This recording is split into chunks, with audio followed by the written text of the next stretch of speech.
آج ہم ایک عظیم اسلامی مجاہد، ایک بے مثال فوجدان اور ایک لافانی تاریخ شخصیت کا ذکر کرنے جا رہے ہیں، حضرت خالد بن ولید رضی اللہ عنہ، جن کو رسول اللہ صلی اللہ علیہ وسلم نے سیف اللہ یعنی اللہ کی تلوار کا لقب دیا تھا۔ حضرت خالد بن ولید کا پورا نام خالد بن ولید بن مغیرہ تھا۔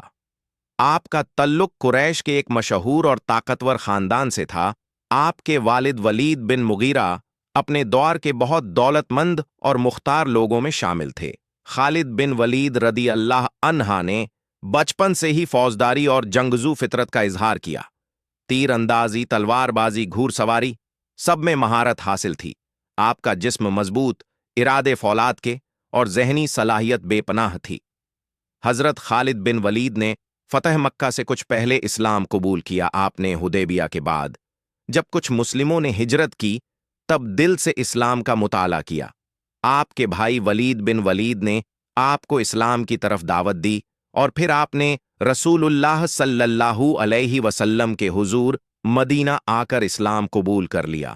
نبی کریم صلی اللہ علیہ وسلم نے آپ کے اسلام قبول کرنے کے بعد کہا، خالد، میں دیکھ رہا تھا کہ اللہ نے تمہارے دل میں اسلام ڈال دیا ہے اور میں دعا کرتا تھا کہ تم اسلام قبول کر لو، اور پھر انہیں سیف اللہ کی تلوار کا لقب دیا۔ اسلام قبول کرنے کے بعد خالد بن ولید رضی اللہ عنہ نے ایسے ایسے کارنامے انجام دیے کہ پوری دنیا حیران رہ گئی۔ یہ پہلی جنگ تھی جہاں خالد بن ولید رضی اللہ عنہ کی مسلم فوج 3000 اور رومن فوج 2 لاکھ تھی۔ اس جنگ میں مسلم فوج کے 3 مجاہد زید بن حریثہ، جعفر طیر اور عبداللہ بن رواحہ شہید ہو گئے تھے۔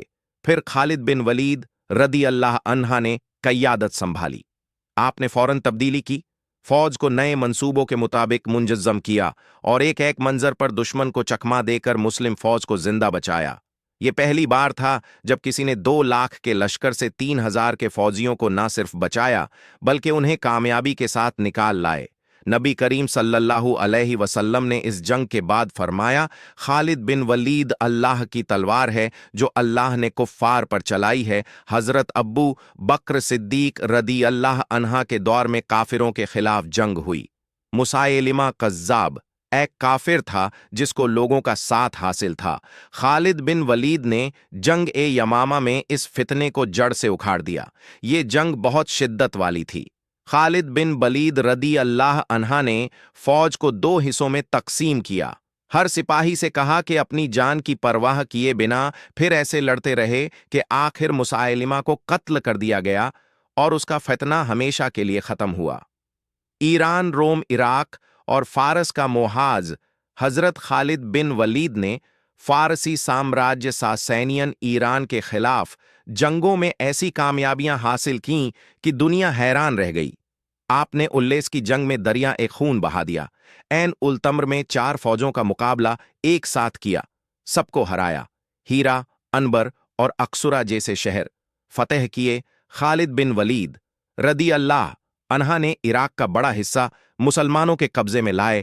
روم کا محاذ شام کے میدان میں خالد بن ولید رضی اللہ عنہ نے روم کے عظیم لشکروں کو شکست دی۔ جنگ اجنادائن، جنگ یرموک، یہ جنگ خالد بن ولید رضی اللہ عنہ کے مجاہدین کی لافانی مثال تھی۔